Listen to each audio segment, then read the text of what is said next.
So if you're watching this video, it's probably because I have directed you to it, or you've just randomly found it on the internet. This video is about fanboys and why they taint your perspective.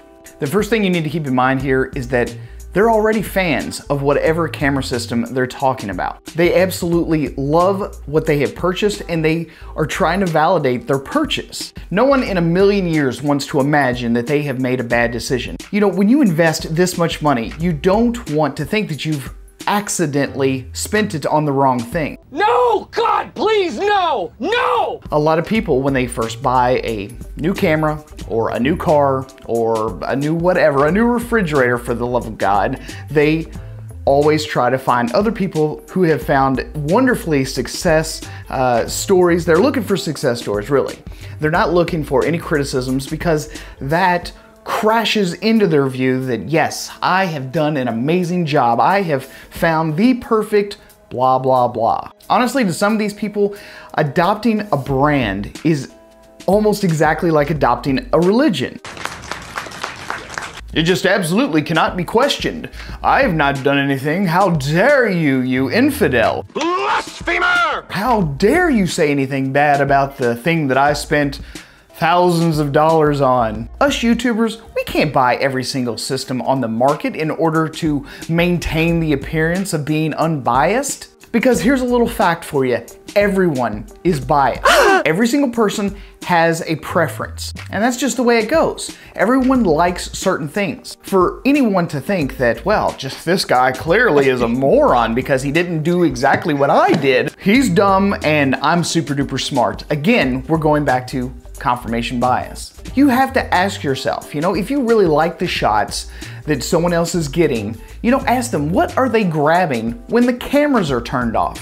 What do they grab for when no one else is looking? What are they grabbing when they're just going out all by themselves to go shoot for the day? Here's another little thing that you need to know about YouTubers. We have deals with different types of companies, not in the same form as most people think. We don't get free shit. There's not a YouTuber one that's getting free camera gear from camera companies. I've never gotten a single free piece of camera gear from a camera company ever. Not a single other YouTuber has gotten anything free either.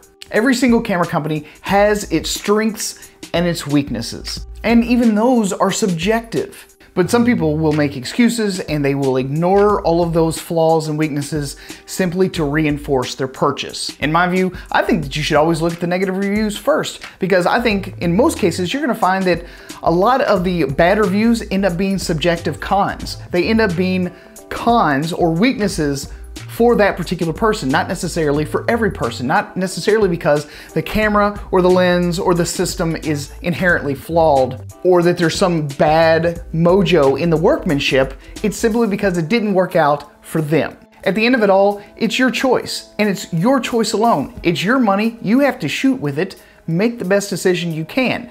Do your research, do some testing, rent the gear, and make an informed buying decision. I hope that you find exactly what you're looking for. I hope that it checks off all the boxes on your list of needs, wants, and desires. You have to not be a fanboy.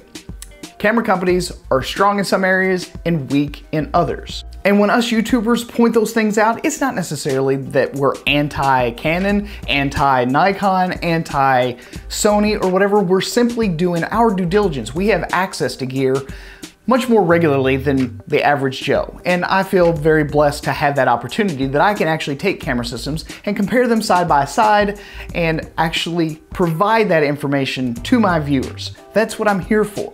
And camera companies just do certain things better than other camera companies. When we point those out, we're not bashing, we're making observational, fact-based reporting. That's what it is. Fact-based, tested reporting. It's not bashing, it's not fanboyism, it is quite literally providing our viewers with information. So like I said, I hope you found what you're looking for, and if you can't find it in one system, there's a really good chance you might have to actually buy 2 camera systems. And then what are you gonna do? Be a fanboy for both?